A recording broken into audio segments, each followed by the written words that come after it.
সমস্যাটি হলো আমরা চাই সবাই একই গতিতে আগাক। তুমি তার মতো হও, আপনি ওনার মতো হন। বাবা মারাও ঠিক একই কাজ করেন। একজন যখন আরেকজনের চেয়ে একটু ভালো করে, তুমি কেন তোমার বোনের মতো হলে না? তারা একই নয়, এক একজন তার নিজের পথে। আপনি আল্লাহকে বলছেন পথ মিলিয়ে দিতে, আপনি মানুষকে পথ একত্র করার দিকে ডাকছেন, গন্তব্যের দিকে নয়। আল্লাহ পাক আমাদের শুধু পথে আসতে বলছেন, পথের এই যাত্রা উপভোগ করতে বলেছেন। অনেক মানুষ আমার কাছে এসে বলে, আমি কিভাবে আরবি দ্রুত শিখতে পারি, কিভাবে আমি পুরো কোরআন একেবারে শেষ করে ফেলতে পারি। আমি বলি, এত ব্যস্ততা কেন? আমি কি খুব শীঘ্রই মারা যাবেন? সময় আছে, ধৈর্য ধরুন। আল্লাহ পাক এটা দেখতে চান না যে কতটুকু আপনি জানেন, তিনি দেখতে চান আপনি সেই পথে আছেন কিনা। আর আপনি যখন পথে থাকবেন, কিভাবে জানবেন আপনি পথে আছেন? আশেপাশের দৃশ্যপট বদলায় পথে, তাই না? বদলায় যখন আপনার অগ্রগতি হয়। আল্লাহ পাক শুধু এটাই চান যে আপনি আগাচ্ছেন কিনা। তিনি শুধুই অগ্রগতি চান, পরিপূর্ণতা নয়। ওটা আশেপাশের মানুষ চায় আপনার কাছ থেকে, আল্লাহ পাক তা চান না। আল্লাহ পাক জানেন তিনি কাকে সৃষ্টি করেছেন। তিনি আমাদের বলেন না যে নির্ভুল হয়ে যেতে, তিনি চান আমাদের অগ্রগতি হোক, এতটুকুই তিনি চান। আল্লাহ পাক আমাদের দিনকে সহজ আর সুন্দর করেছেন, আর আমরা সেটাকে কঠোর আর কদর্য বানাই। আমরা মানুষকে ছোট করি কারণ তারা নির্ভুল নয়, আমরা তাদের ছোট করি কারণ তারা এখনো গন্তব্যে পৌঁছায়নি। সাহাবারা সর্বশ্রেষ্ঠ প্রজন্ম ছিলেন, হ্যাঁ, সর্বকালের সর্বশ্রেষ্ঠ প্রজন্ম ছিলেন তারা। তারা ইসলামের জন্য মরতেও প্রস্তুত ছিলেন, হ্যাঁ নাকি না? আল্লাহ পাক তাদের আয়াত পাঠিয়েছিলেন মদ্যপান নিয়ে সর্বমোট 3টি স্তরে। তারা এমন ছিলেন যে ইসলামের জন্য তারা মরতেও সদা প্রস্তুত। তবু আল্লাহ পাক প্রথমে বলেছেন মদ্যপানের খারাপ দিকগুলো ভালোর থেকে বেশি। এরপরে বললেন মদ্যপ অবস্থায় নামাজের কাছেও এসো না। এরপর সূরা মায়েদায় নাজিলের সময় অনুযায়ী একেবারে শেষ সূরাগুলোর মধ্যে একটি, সেখানে তিনি বললেন এটি শয়তানের সাহায্যকারী, তোমরা থামাও। তাহলে সাহাবারা যারা কিনা সেরা প্রজন্ম, আল্লাহ পাক তাদের থেকেও আশা করেননি যে তারা সাথে সাথে মদ্যপান ছেড়ে দিবেন। তিনি যদি চাইতেন তিনি একেবারে শুরুতেই এই আয়াত দিতে পারতেন। এখন দেখুন, মদ্যপান শুধু হারাম নয়, বরং এটি খুবই খারাপ অভ্যাস। এখানে পার্থক্য আছে। যেমন শুকর খারাপ কিছু নয়, কিন্তু এটি হারাম। আপনি শুকর দেখে বললেন আস্তাগফিরুল্লাহ, শয়তান। না না, এটি শুকর, না খেলেই চলবে। আল্লাহ পাক বানিয়েছেন এটি খারাপ কিছু নয়। কিন্তু মদ্যপান এটি শুধু হারাম নয়, এটি একটি খারাপ অভ্যাসও বটে। সব সময় এটি শয়তানের সাহায্যকারী ছিল। কুরআন নাজিলের প্রথম বছরেও শয়তানের সাহায্যকারী ছিল, কুরআন নাজিলের 23তম বছরেও এটি শয়তানের সাহায্যকারী ছিল। কিন্তু এটি খারাপ হলেও আল্লাহ পাক সিদ্ধান্ত নিয়েছেন যে সাহাবারা ওই পথে যথেষ্ট আগায়নি, তাই তারা প্রস্তুত নয়, তারা আরেকটু আগাক। তাই প্রথমে বললেন যে খারাপ দিকগুলো ভালোর থেকে বেশি। এরপর আরেকটু আগানোর পর বললেন যে অন্তত ওই অবস্থায় নামাজে এসো না। তারপর একটা সময় পরে তিনি বললেন, হ্যাঁ, এখন তোমরা প্রস্তুত, এখন থামো। সর্বশ্রেষ্ঠ প্রজন্মকেও আল্লাহ পাক সময় দিয়েছেন অনেক এই পথে অগ্রসরের জন্য। আর আমরা কি করি? আজকে যদি একজন মদ্যপ ব্যক্তি মসজিদে আসে, একেবারে মদ্যপ, কয়েকটি বিয়ার খেয়েছে সে, বেশ দূরে থেকেও আপনি গন্ধ পাচ্ছেন, এসে ঢুলতে ঢুলতে বললো আমি নামাজ পড়তে চাই, কি করবো আমরা তাকে নিয়ে? ঘাট ধরে বের করে দিবেন। আর যখন বের করে দিলেন, এরপর সে কোথায় যাবে? আবার সেই বারে আবার মদ খেতেই যাবে। সে আল্লাহ পাকের ঘরে এসেছিল, সে আল্লাহর পথে অনেক বড় একটি পদক্ষেপ নিয়েছিল, আর আপনারা বলেন ফিরে যাও। এই পদক্ষেপ আমাদের জন্য যথেষ্ট নয়। ফিরে যাও। আল্লাহ পাক চান যেন এই পথে আপনি অগ্রসর হন, আর আপনাকে অন্যদেরকে সাহায্য করতে হবে এই পথে অগ্রসর হবার জন্য। হয়তো কেউ একটু বেশি সময় নেবে, আর কেউ কম সময় নেবে। আল্লাহ পাক আমাদেরকে উদাহরণ দিয়েছেন মাটিতে বীজ বপনের, তাই না? আপনাদেরকে বলি, গত 1 বছরে আমার লেকচারগুলোতে এই একই প্রশ্ন আমাকে প্রায় 1000 বার করা হয়েছে। একই প্রশ্ন আমাকে প্রায় 1000 বার করা হয়েছে। লোকজন আসে এবং বলে, উস্তাদ আমার স্বামী নামাজ পড়ে না, আমার ছেলে নামাজ পড়ে না, আমার স্ত্রী নামাজ পড়ে না, আমার বোন একদমই সালাত আদায় করে না, আমার চাচা নামাজ আদায় করে না, আমার বাবা ঠিকমতো নামাজ আদায় করে না, আমি কিভাবে তাদের নামাজ পড়াতে পারি? এমন একটা কিছু বলুন যাতে তারা একদম একেবারে বদলে যায়। আমি তখন বলি, আচ্ছা দাঁড়ান, ভেবে দেখি। এমন কিছু আমার কাছে নেই। একজন কৃষক প্রথমে কি করেন?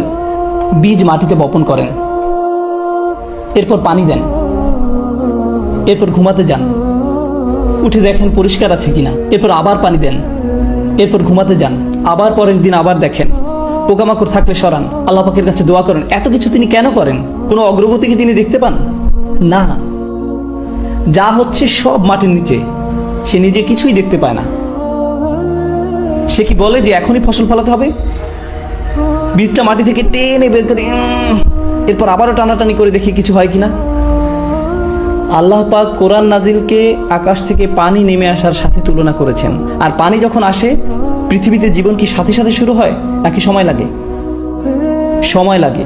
অনেকে তাদের জীবন খুবই দ্রুত পরিবর্তন করতে পেরেছেন, আবার অনেকের সময় লেগেছে। সময় লাগে। হযরত আবু বকর রাদিয়াল্লাহু তাআলা আনহু সাথে সাথে নিজেকে পরিবর্তন করতে পেরেছিলেন, তো অনেক সাহাবার সময় লেগেছে। ওমর বিন খাত্তাব প্রায় 5 বছর লেগেছে। আবু সুফিয়ান রাদিয়াল্লাহু তাআলা আনহু আরো বেশি। এক রাতেই সবকিছু হয়ে যায় না। মানুষ শুধু আবু বকর সিদ্দিক রাদিয়াল্লাহু তাআলা আনহু এর উদাহরণ দেয়, কিন্তু জানতে হবে যে আবু বকর সিদ্দিক রাদিয়াল্লাহু তাআলা আনহু অনেক বড় এক উদাহরণ, এমনকি সাহাবাদের মাঝেও অনেক বড় উদাহরণ। তাহলে আপনার কি হবে? মানুষ একেবারে সর্ববৃহৎ উদাহরণ আনে আর আপনার হতাশা জাগে। অথচ আরো হাজার হাজার সাহাবা রাদিয়াল্লাহু তাআলা আনহু রয়েছেন যারা আবু বকর সিদ্দিক রাদিয়াল্লাহু তাআলা আনহুর মতো একইভাবে একই পথে অগ্রসর হননি। তারা তাদের সময় নিয়েছেন। আল্লাহ পাক কিন্তু তাদের উপরও খুশি, তাদের উপরও খুশি। মানুষকে ডাকুন প্রজ্ঞার সাথে, তাদেরকে শুনতে দিন, তাদেরকে বড় হবার সময় দিন, তাদেরকে শুনতে দিন। আমি ইংল্যান্ডে লেকচার দিচ্ছিলাম, শেষ হবার পর এক মহিলা এসে বলল, দয়া করে কাউকে কিছু বলবেন না, আমি একজন শিয়া। আমি আপনার লেকচার শুনছি 1 বছর ধরে, বেশ উপকৃত হয়েছি, কাউকে কিছু বলবেন না। কেন জানেন? কারণ ওটা ছিল বার্মিংহাম। আরেক লোক এসে বলল, ভাই আসসালামু আলাইকুম, ইনি আমার স্ত্রী, আমার সাথে আরো প্রায় 50 জন বন্ধু বান্ধব আছে এখানে, আমরা সবাই বাহাই ধর্মের, আমরা আপনার লেকচারগুলো শুনছি, দয়া করে কাউকে কিছু বলবেন না। আমি বললাম, রিল্যাক্স, স্বাগতম, শান্ত হয়ে বসুন। আমার তো এখানে কোনো দরকার নেই যে শিয়া বা বাহাই যিনি তার সাথে বিতর্কে জড়ানোর। কারণ কি? কারণ আমার একমাত্র উদ্দেশ্য হলো পানি মাটিতে পৌঁছানো, ওইটুকুই। বাকিটা কে করবে? বাকিটা করবেন আল্লাহ পাক। আমি আপনি আর কিছুই করব না। বাকিটা আল্লাহ পাকের উপর তিনি কি করবেন, আমি আপনি আর কিছুই করব না। আমরা মানুষকে সুযোগ দেই না, ব্যস্ত হয়ে যাই তর্ক বিতর্ক করার জন্য, আর এটা ইসলাম থেকে তাদের দূরে সরিয়ে দিচ্ছে। এটা প্রজ্ঞা নয়, এটা প্রজ্ঞা নয়। আল্লাহ পাক বলছেন, আল্লাহর পথে ডাকো প্রজ্ঞার সাথে। এরপর তিনি বলেন, তাদের ডাকো সুন্দর হৃদয় করা উপদেশ দিয়ে। এমন উপদেশ দাও যা কিনা মানুষের মনকে স্পর্শ করে, মানুষের মন পর্যন্ত পৌঁছাবে। এ কথার মানে কি? অনেক কিছু হতে পারে, কিন্তু আমি সংক্ষেপে বলছি, একেবারেই সহজে। মাঝে মাঝে আপনি এমন কিছু বলেন যা মানুষকে রাগিয়ে দেয়, আবার মাঝে মাঝে আপনি এমন কিছু বলেন যা তারা গ্রহণ করতে রাজি হয়, আবার অন্য সময় আপনার কথায় তারা রেগে যায়, কিছু শুনতে চায় না। আপনাকে কথা বলার এমন উপায় খুঁজে বের করতে হবে যা কিনা মানুষের মনকে নরম করে দেয়, যা তাদের হৃদয়ে পৌঁছে যাবে। আপনাদের একটা উদাহরণ দেই। আপনারা ওই বিখ্যাত গল্পটি শুনেছেন যে হাসান ও হুসেন রাদিয়াল্লাহু তাআলা আনহু যখন একজনকে দেখছিল যে কিনা ঠিকভাবে ওযু করছিল না, তখন তারা কি করেছিলেন? তারা কি বলেছিলেন, আস্তাগফিরুল্লাহ, এভাবে কেন ওযু করছেন? আপনি এত বড় অথচ ঠিকভাবে ওযু করতে পারেন না, এভাবে কেন ওযু করছেন? দেখুন কিভাবে ওযু করতে হয়। এইরকম কিছু কি তারা বলেছিলেন? না। তারা যদি তা করতেন তাহলে ওই ভদ্রলোক বেশ মন খারাপ করতে পারতেন। তারা কি করেছেন? তার পাশে গিয়ে নিজেরা উজু করা শুরু করলেন। আর এটা তার মনে গাঁথল যে এই ছোট ছোট ছেলেরা এত সুন্দর করে সময় নিয়ে উজু করছে, আমারও ওদের মতো সময় নিয়ে ভালোভাবে উজু করা উচিত। তারা কি করলো? এখানে তারা প্রজ্ঞা ব্যবহার করলো আর সুন্দর উপদেশ দিল যা কিনা মানুষের মনকে স্পর্শ করলো। এমন উপদেশ যা কারো মনকে নরম করে দেয়, এমন নয় যা কারো মনকে আরো শক্ত করে দেয়। কেউ যদি আপনার সাথে তর্ক করার মানসিকতা নিয়ে আসে, সরে যান ওখান থেকে। কেউ যদি অতি আবেগী হয়ে যায়, চলে যান। বিতর্কে জড়ানোর দরকার নেই। দাওয়াহ আর তর্ক এক নয়। কেউ কেউ বলে, আমি আমার কাজিনকে দাওয়াত দিচ্ছিলাম, আমরা 3 ঘন্টা ধরে তর্ক করেছিলাম। এটা দাওয়াত নয়। মানুষ যখন উল্টাপাল্টা আপত্তিকর কথা বলা শুরু করবে, তখন থেমে যান। পরে আবার সময় আসবে, আবার কথা বলা যাবে। আপনাকে এখনই কাউকে ঠিক করতে হবে না। কেউ কেউ হতাশ হয়ে বলে, আমি আমার অংশটুকু করেছি, বাকিটা এখন আল্লাহ পাকের হাতে। একজন এসে বললেন, আমার ভাই নামাজ পড়ে না, তো আমি বলেছি সে যদি নামাজ না পড়ে সে জাহান্নামের আগুনে পড়বে। আর আমি তাকে এই আয়াতগুলো শুনিয়েছি এই ব্যাপারে, এরপরও সে শোনেনি।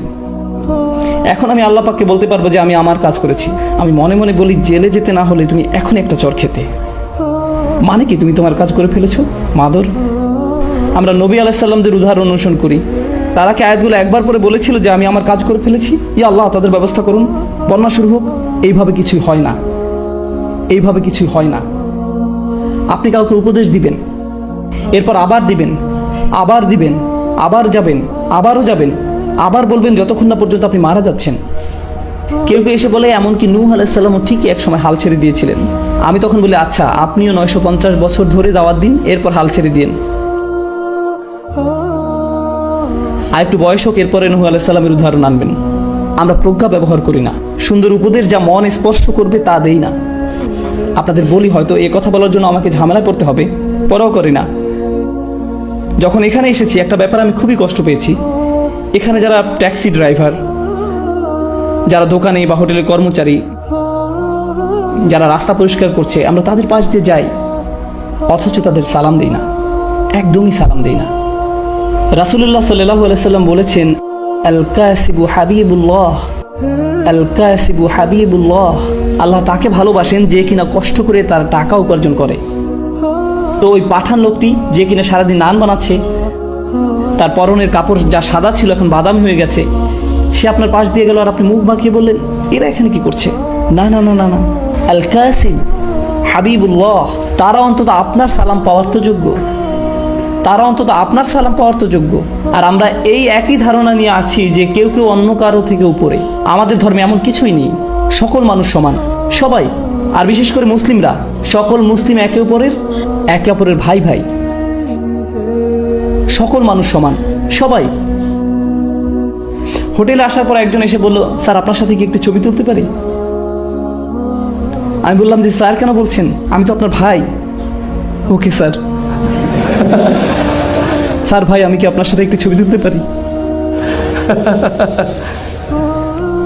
তাদের মনের ভিতরে এই ধারণা ঢুকিয়ে দেওয়া হয়েছে কেউ কেউ কারো থেকে উপরে। এটা ঠিক নয়, সবাই সম্মানিত এই দিনে। আমরা যখন নামাজে দাঁড়াই তখন এক কাতারে দাঁড়াই নাকি? দাঁড়ানোর আগে কি কারো পাসপোর্ট চেক করা হয়? এরপর বেছে বেছে প্রথম কাতারে পাঠানো হয়, জিজ্ঞেস করা হয় যে আপনি কত টাকা আয় করেন, যান আপনি চতুর্থ কাতারে যান। আপনি তো তা করেন না। নামাজও আমাদেরকে এটাই শিখাচ্ছে যে প্রত্যেক মানুষ সমানভাবে সম্মানিত। আর এটা শুধু এই সমাজের সমস্যা নয়, এটা শুধুমাত্র উপসাগরের দেশের সমস্যা নয়। একই কাণ্ড ঘটছে পাকিস্তানে, মিশরে, বাংলাদেশে, ভারতে। আমি নিজের চোখে দেখেছি, এক ধনী পরিবার রেস্টুরেন্টে আসলো, তাদের 12 বছর বয়সী ছেলেটা জানালার বাইরে উকি দিল। তো তখন এক বৃদ্ধ লোক এসে বলল, স্যার চা লাগবে? প্রায় 60 বছর হবে বয়স। আর ছেলেটা বলল, যা নিয়ে আয়, যেন সে 5 বছরে কারোর সাথে কথা বলছে। জি দিদি নিয়ে আসছি। আমি যদি গ্রেপ্তার না হতাম তো ওই ছেলেকে তখনই ওখান থেকে বের করে আনতাম আর জিজ্ঞেস করতাম উনি ওর চেয়ে কত বছরের বড়। বড়দেরকে সম্মান দেখাতে হয়। কোরআন মুখস্থ করার উদ্দেশ্য কি? আল্লাহ পাকের কালাম শিখা হলো, অথচ এই সকল কর্মচারীদের সম্মান দেখানো আমরা শিখলাম না, এইসব ট্যাক্সি ড্রাইভারদের সম্মান দেখানো আমরা শিখলাম না। তাহলে এই শিখার লাভ কি? কি শিখছেন? কেন শিখছেন? তাহলে আমাদের ধ্যান ধারণা পরিবর্তন করতে হবে। তাদেরকে ভালো উপদেশ দিন, সমান হিসাবে দেখুন, সম্মান করে কথা বলুন। সকল মানুষ সম্মানের প্রাপ্য, সবাই, শুধু মুসলিমরা নয়, এমনকি অমুসলিমও, সকল মানুষই সম্মানের প্রাপ্য। কেন তারা ইসলামের দিকে আসতে চাইবে যখন তারা আমাদের এইভাবে দেখবে? কি দেখিয়েছি তাদের আমরা? তাদেরকে ভালো উপদেশ দিন, সম্মান করে কথা বলুন। মানুষ বলে যে উম্মার সমস্যা হলো রাজনৈতিক, সমস্যা হলো অর্থনৈতিক, সামাজিক সমস্যা ইত্যাদি। আমি বলি সমস্যা হলো প্রজ্ঞার, হিকমার সমস্যা, মাওয়াইজাতুল হাসানার প্রবলেম। এটাই আমাদের সত্যিকারের সমস্যা। আর দাওয়া মানে এই না যে আপনি সবসময় নরম। আল্লাহ পাকের সবকিছু ব্যালেন্সড, সবকিছু ব্যালেন্সড। মাঝে মাঝে কেউ আপনাকে আক্রমণ করে, মজা নেয়, রাসূলুল্লাহ সাল্লাল্লাহু আলাইহি সাল্লামকে অপমান করে, এমন কিছু যখন হয় তখন নরম হবার সময় নয়, কঠোর হবার সময়। আল্লাহ পাক বলেন, উদউ ইলা সাবিলি রাব্বিক বিল হিকমা ওয়া মাউইযাতিল হাসানা ওয়া জাদিলহুম বিল্লাতি হিয়া আহসান। আর তখন তাদের সাথে আলোচনা করো উত্তম পন্থায়, এমনভাবে যা কিনা তার চেয়ে ভালো। তারা তর্ক করলে আপনি আরো ভালোভাবে বুঝান, তারা রেগে গেলে আপনি শান্ত থাকুন, খারাপ কথা বললে আপনি ভালো কথা বলুন, কারণ আপনি যখনই জবাব দিবেন তা কেমন হওয়া উচিত? যা বলা হচ্ছে তার চেয়ে আরো ভালো কিছু হওয়া উচিত। যখন তারা আমাদের রাসূল সাল্লাল্লাহু আলাইহি সাল্লামকে অপমান করে তখন কি হয়, আমরা কিভাবে জবাব দিই? ইউটিউবে আপনারা মুসলমানদের কমেন্ট দেখবেন এরকম, এই কাফেররা আমরা তোমাদের ঘৃণা করি, আমরা তোমাদের হত্যা করতে যাচ্ছি, আল্লাহর জন্য গালাগালি। কি সমস্যা আমাদের? ইউটিউবে বাজে মন্তব্য করা বন্ধ করুন। কেউ আপনার কমেন্টকে গুরুত্ব দেয় না। আমাদেরকে এমন মানুষে পরিণত হতে হবে যারা পরিপক্কতার সাথে কথা বলে। আমাদের একটি বৈশিষ্ট্য হলো আমরা বুদ্ধিবৃত্তিক জাতি, আমরা স্মার্ট, আমরা আবেগপ্রবণ নই। কিন্তু এখন পৃথিবীর মানুষ আমাদেরকে আবেগপ্রবণ মানুষ হিসেবে মনে করে, আর এটা আমাদের একটি অনেক বড় ত্রুটি। কারণ আমরা এখনো আল্লাহর বই থেকে শিখিনি কিভাবে প্রজ্ঞার সাথে জবাব দিতে হয়। আমরা শুধু জানি কিভাবে আবেগপ্রবণ হয়ে জবাব দিতে হয়। আমাদের নিজেদের অবস্থান উন্নত করতে হবে এবং সুন্দরতম পন্থায় তাদের সাথে বিতর্ক করতে হবে। মানুষকে বিচক্ষণতার সাথে দাওয়াত দিতে হবে, কাউকে সাহায্য করা, উপদেশ দেওয়া। জানেন এসব ক্ষেত্রে কি হয়? একটা খুব বড় সমস্যা দেখা দেয়। আমি যখন কাউকে উপদেশ দিচ্ছি, সমস্যা হলো মাঝে মাঝে আমি এটা ভেবে ফেলি যে আমি তার চেয়ে উত্তম, আমি ভাবি তার থেকে আমি ভালো, তাই তার আমার উপদেশের দরকার। আর এটা বেশ বড় সমস্যা, বিশেষ করে আপনি যখন উপদেশ দিতে অভ্যস্ত হয়ে পড়েন। আপনি যে ভেবে বসেন আপনি অন্যদের চেয়ে অনেক ভালো। শুনুন, আমার কাছে এই মাইক আছে, 18টা ক্যামেরাম্যান আমার দিকে ক্যামেরা তাক করে রেখেছে, কিন্তু এসবের কোনো মূল্য আমার কাছে নেই। আমি কোনো অংশে আপনাদের চেয়ে উত্তম নই, আর আপনিও আমার চেয়ে উত্তম নন। শুধু আল্লাহই বলতে পারেন কে কার চেয়ে উত্তম, শুধুমাত্র আল্লাহ জানেন। এসব কোনো মর্যাদার মানদণ্ড নয়, তা হতে পারে না। আল্লাহ কি বলছেন? ইন্না রাব্বাকা হুয়া আ'লাম বিমান দাল্লা আন সাবিলিহি ওয়া হুয়া আ'লামু বিল মুহতাদিন। আপনার রব, তিনি একমাত্র জানেন কে পথ হারিয়েছে, কে পথ ভ্রষ্ট হয়েছে সঠিক পথ থেকে। আল্লাহ ভালো জানেন আমি বিপথে আছি না আপনি। আমি তো এটাও জানি না আমি নিজে সঠিক পথে আছি কিনা, এতটুকু জ্ঞান আমার নেই। আপনাকে পথ নির্দেশনা দেওয়ার আগে আমার বুঝতে হবে আল্লাহ একমাত্র জানেন আমার মর্যাদা কতটুকু। আল্লাহ একমাত্র জানেন আমার মর্যাদা কতটুকু, আমার আসল অবস্থান কোথায়। তো আমাকে আল্লাহর সামনে নত থাকতে হবে অন্য কাউকে উপদেশ দেওয়ার আগে। আমি কখনো বলি না সুবহানাল্লাহ, এই লোকগুলো পুরোপুরি বিভ্রান্তির মধ্যে আছে, আমার এদেরকে সাহায্য করতে হবে। এটা ভাববার আগে একটু থামুন। আমি তো নিজের অবস্থান কোথায় তাও জানি না। আর দ্বিতীয়ত, যখন কাউকে উপদেশ দিচ্ছেন অথচ তারা আপনার কথা শুনছে না, তারা সেভাবে পরিবর্তিত হচ্ছে না যেভাবে আপনি চাইছেন, তাদের কোনো রূপান্তর দেখা যাচ্ছে না, এর মানে কিন্তু এই না যে তারা পথভ্রষ্ট। হয়তো কোনো বীজ বেড়ে উঠছে কিন্তু আপনি তা দেখতে পাচ্ছেন না। তবে আল্লাহ জানেন ভিতরে কি হচ্ছে, আমরা শুধু জানি বাহিরে কি হচ্ছে। আর বাহিরেরটা দেখি আমরা অধৈর্য হয়ে পড়ি, আর ভিতরে কি হচ্ছে সে ব্যাপারে কোনো খেয়াল করি না। আর আপনাদের প্রতি এটা আমার শেষ মন্তব্য, এই কথা দিয়ে আজ শেষ করতে চাই, কারণ এটা এই উম্মতের সবচেয়ে গুরুত্বপূর্ণ সমস্যাগুলোর একটি। আজকের এই উম্মতের সবচেয়ে বড় সমস্যা হলো জ্ঞানের অভাব।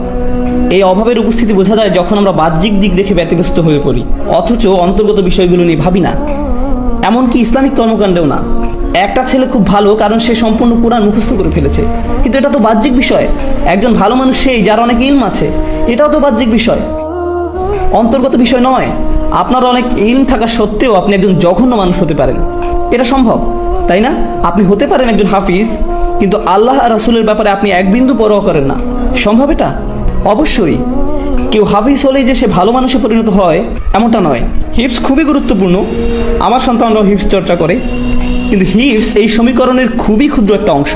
আমাদের আগে অন্তরের সমস্যা দূর করতে হবে, এটাই সবচেয়ে গুরুত্বপূর্ণ বিষয়। অন্য সব কিছুর চাইতেও এর গুরুত্ব বেশি। কিছু মানুষ বলে যতক্ষণ না তোমার অনেক ইলম অর্জন হবে তুমি আল্লাহর কাছে কিছুই না। আমি তাদের বলি আমি জানি না আপনি কোন কোরআন পড়েছেন, কারণ এটা সেই কোরআনের শিক্ষা নয় যেটা আমি পড়েছি, এটা সেই কোরআনের বাণী নয়। রাসূলুল্লাহ সাল্লাল্লাহু আলাইহি সাল্লাম কোরআন তেলাওয়াত করছিলেন, আর সে সময় কিছু জিন সে পথ দিয়ে যাচ্ছিল। আপনারা জানেন গল্পটা? রাসূল সাল্লাল্লাহু আলাইহি সাল্লাম কোরআন পড়ছিলেন আর কিছু জিন সে পথ দিয়ে যাচ্ছিল।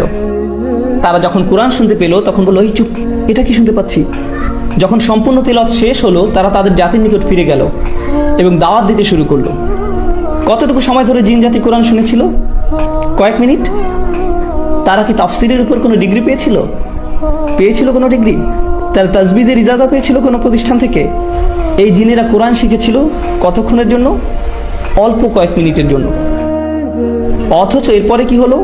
তারা তাদের স্বজাতির কাছে ফিরে গিয়ে তাদের আল্লাহর কিতাবের প্রতি আহ্বান জানানো শুরু করলো। আর তাদের দাওয়া এতটা চমৎকার ছিল যে আল্লাহ তা কোরআনের অংশ পরিণত করেছেন। আমরা এই কোরআনেই তাদের উক্তি পেয়েছি। এই জিনেরা কি উলামা, ফুকাহা? না, এরা সাধারণ জিন, তাদের প্রজাতির সাধারণ সদস্য। কিন্তু জানেন আল্লাহর কাছে তাদের অসাধারণ হওয়ার কারণ কি? তাদের আন্তরিকতা। আমরা ধর্মকে জটিল করে দিতে পছন্দ করি, কিন্তু আল্লাহ তার দিনকে সহজ করতে পছন্দ করেন। আল্লাহর দিন জটিলতা মুক্ত, সুন্দর, এটা সাদাসিধা, এতটা সাদাসিধা যে একজন জিনও সেটা বুঝতে পারেন। অথচ তাদের কোনো পিএইচডি ডিগ্রি নেই, তবুও তারা বুঝতে পেরেছেন। আমরা সহজকে জটিল বানাতে পছন্দ করি। আমরা ইসলামের সবকিছু শিখতে চাই জটিল উপায়ে, আর আল্লাহ তা শিখাতে চান সহজ সরল উপায়ে। এটাই আল্লাহর প্রজ্ঞা, সহজ করে দেয়া। আমরা জটিলতা তৈরি করি। কেউ কোরআন পড়ছে আর আমরা তাকে গিয়ে জিজ্ঞেস করি, আপনি কোথা থেকে ইজাজা পেয়েছেন? এটা কি হাফস আল আসিম নাকি ওয়ার্শ? আপনার তো কলকলা আরো লম্বা হওয়া উচিত ছিল, মাথ ঠিক করতে হবে। এরপর আপনি 3 বছর অতিবাহিত করবেন তাজবিদ শিখতে, অন্য সব কিছু বাদ দিয়ে। আপনি এই শিক্ষাকে কঠিন করেছেন। অতীতে কখনোই এমনটা হতো না, কখনোই না। আমরা দিন শিক্ষা কঠিন করে ফেলেছি। কেউ এসে বললো, আমি একজন মুসলিম। তাই নাকি? আপনি মুসলিম? আপনার আকিদা কি? আমার আকিদা, আমি একজন মুসলিম। কিন্তু আপনি কি বিশ্বাস করেন? লা ইলাহা ইল্লাল্লাহ। না, মানে আকিদার উপর কোন বইটা পড়েছেন? আমি তো কোনো আকিদার বই পড়িনি, আমি কেবল জানি আল্লাহ এক সত্তা। না ভাই, আপনার আকিদা শিখতে হবে, আপনাকে এর গভীরে যেতে হবে, গভীরভাবে বুঝতে হবে। থামুন, কিছুটা পিছের দিকে ফিরে যাই। ইব্রাহিম আলাইহিসসালাম, কোরআনে তার ব্যাপারে কি বলছি শুনুন। তা কি কঠিন নাকি সহজ? সহজ। অথচ আমরা কি পছন্দ করি? সবচেয়ে সহজ জিনিসটাকে কঠিন করে দেয়া। আমরা এটা করতে খুবই ভালোবাসি। আমি বলছি না যে আকিদা পড়বেন না। যারা তালাবুল ইলম, যারা মুতামাইয়িজ হবেন, যারা এইসব ক্ষেত্রে শিক্ষার্থী হবেন, অবশ্যই আপনারা এসব পড়বেন। কিন্তু সাধারণ মানুষদের ছেড়ে দিন, তাদের জন্য এসব সহজ করে দিন। কারণ ইব্রাহিম আলাইহিসসালাম দিনকে সহজ রেখেছিলেন, সালিহ আলাইহিসসালাম সহজ রেখেছিলেন, ঈসা আলাইহিসসালাম সহজ রেখেছিলেন আল্লাহর প্রেরিত মানবতার শ্রেষ্ঠ শিক্ষক, সবচাইতে সেরা শিক্ষক আমাদের নবীগণ। আর তাদের শ্রেষ্ঠ কথাগুলোই কোরআনে স্থান পেয়েছে। আপনি ঈমান শিক্ষা দেওয়ার জন্য আল্লাহর বইয়ের চেয়ে ভালো বই পাবেন না, তা সম্ভব নয়। অথচ আল্লাহ ইসলামকে সহজ রেখেছেন, আর আমরা কঠিন করে ফেলেছি। আল্লাহে আমরা তা করি। আমরা মানুষের প্রতি নির্দয়, অথচ আল্লাহ ক্ষমাশীল। একদম শেষে আমি যে ধারণা শেয়ার করতে চাই, তা হলো আমাদের কোনো ভারসাম্য নেই। আমরা যেভাবে ইসলামকে মানুষের সামনে তুলে ধরি, এতে করে মুসলিমদের জন্য ইসলাম পালন করা কষ্টকর হয়ে দাঁড়িয়েছে। অনেক মুসলিমের ধারণা তারা সব কাজে আল্লাহর অবাধ্যতা করছে, আর আল্লাহ শুধু তাদের শাস্তি দিবেন। আল্লাহ সব সময় তাদের উপর রেগে আছেন। অথচ আল্লাহ নিজেই বলছেন, মা ইয়াফআলুল্লাহু বিআযাবিকুম। আল্লাহ তোমাদের শাস্তি দিয়ে কি করবেন? আল্লাহ আপনাদের শাস্তি দিতে চান না। আমাদের আবার এই দিনের রহমতের কথা প্রচার করতে হবে, এই কিতাবের রহমতের বাণী প্রচার করতে হবে, এই বৃষ্টির বর্ষণ হতে হবে। আবার বৃষ্টি আল্লাহ রহমতের এক নিদর্শন, তাই না? তাই কোরআন আল্লাহর প্রেরিত রহমত। শেষ বক্তব্য, কোরআন কিভাবে আমাদের জন্য রহমত সে ব্যাপারে কিছু বলি। কোরআন কিভাবে আমাদের জন্য রহমত সে ব্যাপারে কিছু বলি। আমি কাতারে সূরা আর রহমান নিয়ে কথা বলেছিলাম। এখানে শুধু একটা জিনিস শেয়ার করব, শুধু একটা বিষয়। আজকে ফিরে যাওয়ার সময় এই কথাটা ভাবতে থাকুন। সূরা আর রহমান শুরু হয়েছে আর রহমান দিয়ে। এটা আল্লাহর খুবই সুন্দর একটা নাম, তাই না? এটা আল্লাহর সেই নাম যাতে ভালোবাসা আছে, যাতে স্নেহ আছে। আল্লাহর সেই নাম যা রহম শব্দটার সঙ্গে সম্পর্কিত। কত সুন্দর নাম আল্লাহর। বোস্টনে এক মেয়ে এসে আমাকে বলল, আমি ইসলাম ধর্ম ছেড়ে দিয়েছি। আমি জিজ্ঞেস করলাম, কেন ছেড়ে দিয়েছেন? মেয়েটা বলল, সূরা আর রহমানের জন্য। আমি বললাম, কেন? সূরা রহমান আপনার কি ক্ষতি করেছে? সে বলল, সূরা রহমানে আল্লাহ শুরু করেছেন আর রহমান দিয়ে। তিনি বলছেন তিনি ভালোবাসেন, প্রতিপালন করেন, ক্ষমা করেন। অথচ সূরার মাঝখানে তিনি দোজখ নিয়ে কথা বলতে শুরু করলেন। কিভাবে মানুষ সেখানে পুড়তে থাকবে, কিভাবে মানুষকে টর্চার করা হবে, কিভাবে আল্লাহ যিনি কিনা ভালোবাসাপূর্ণ, রহমতদাতা, তিনি কিভাবে মানুষকে টর্চার করেন, তিনি কিভাবে এটা করতে পারেন। আর আমার তার সাথে দীর্ঘ কথোপকথন হয়েছে এই নিয়ে। আমি শুধু একটা কথা বলতে চাই, সূরা রহমানে জাহান্নামের যে বর্ণনা দেওয়া হয়েছে তার সম্পূর্ণ কোরআনের সবচেয়ে ভয়ঙ্কর বর্ণনাগুলোর একটি। এই বর্ণনা রেটেড, এতে থাকা গ্রাফিক শব্দের কারণে এবং অত্যাধিক ভয়ঙ্কর বিষয়বস্তুর জন্য। আপনি শুনতে পাবেন এখানে জীবন্ত মানুষকে গরম পানিতে ফুটানো হচ্ছে। যখন তাদের ফুটানো হচ্ছে, তারা অন্য পাশে থাকা আগুনের দিকে তাকিয়ে বলবে, বোধহয় আগুনে পোড়া এর থেকে ভালো। তারা ফুটানো পানি থেকে পালিয়ে আগুনের কাছে যাবে। আগুন তাদের পুড়িয়ে ফেলে তারা ফুটন্ত পানির দিকে তাকিয়ে বলবে, না, আমি ফুটন্ত পানিতে যাব। ও আল্লাহ, কি ভয়ঙ্কর! এই বর্ণনা শুনে আপনি কি ভয় পেয়েছেন, ভীত হয়েছেন একটু? কারণ আমি শুনে যথেষ্ট ভীত হয়েছি। আর যেই মাত্র আপনি ভয় পেলেন, আল্লাহ কি বলছেন, ওয়ালিমান খাফা মাকামা রাব্বিহি জান্নাতান, যে তার রবের সামনে দাঁড়াতে ভয় করলো তাকে 2টি জান্নাত দেয়া হবে। আপনাকে ভয় দেখানোর মূল উদ্দেশ্য ছিল নিশ্চিতভাবে আপনাকে জান্নাত প্রদান করা। এটাই ছিল মূল উদ্দেশ্য। তিনি আপনাকে ভয় দেখালেন আর তারপর বললেন, ভয় পেয়েছো? আচ্ছা, তোমার জন্য 2টি জান্নাত। সুবহানাল্লাহ। যখন তিনি আপনাকে ভয় দেখান, এর বদলে ভালো কিছু উপহার দিলেন। আল্লাহ হলেন এমন, কিন্তু আমরা এমন না। আমরা শুধু মানুষকে ভয় দেখাতে ভালোবাসি, মানুষকে নেতিবাচক কথা বলতে পছন্দ করি। এই সময়টা এই উম্মতের জন্য এক বিষণ্ণ সময়। এই উম্মতের এখন প্রয়োজন ইতিবাচক বার্তা, আর এর জন্য আল্লাহর কিতাবের চেয়ে ভালো বার্তা নেই। যা শুরু হয়েছে আলহামদুলিল্লাহ বলে। এই শব্দ আলহামদুলিল্লাহ এর মানে হলো আমরা আল্লাহর প্রতি কৃতজ্ঞ, আমরা আল্লাহর সমাদর করি সবকিছুর জন্য। সময় যতই খারাপ থাকুক না কেন, আমরা ইতিবাচক থাকবো, কারণ প্রত্যেক নামাজ আমরা শুরু করি আলহামদুলিল্লাহ বলে, যার মানে হলো আমাদের অবশ্যই ইতিবাচক হতে হবে। আমরা বিষণ্ণ হলে চলবে না, নেতিবাচক হলে চলবে না, রাগান্বিত হলে চলবে না, জাজমেন্টাল হলে চলবে না। আমাদের কৃতজ্ঞ এবং ইতিবাচক হতে হবে। এটাই আল্লাহর কিতাবের বার্তা। আমাদের এই জ্ঞানকে মনে ধারণ করতে হবে। আমি দোয়া করি আল্লাহ আজ্জা ওয়া জাল্লা আমাদের উপকৃত হওয়ার এবং অন্যদের উপকার করার ক্ষমতা দিন।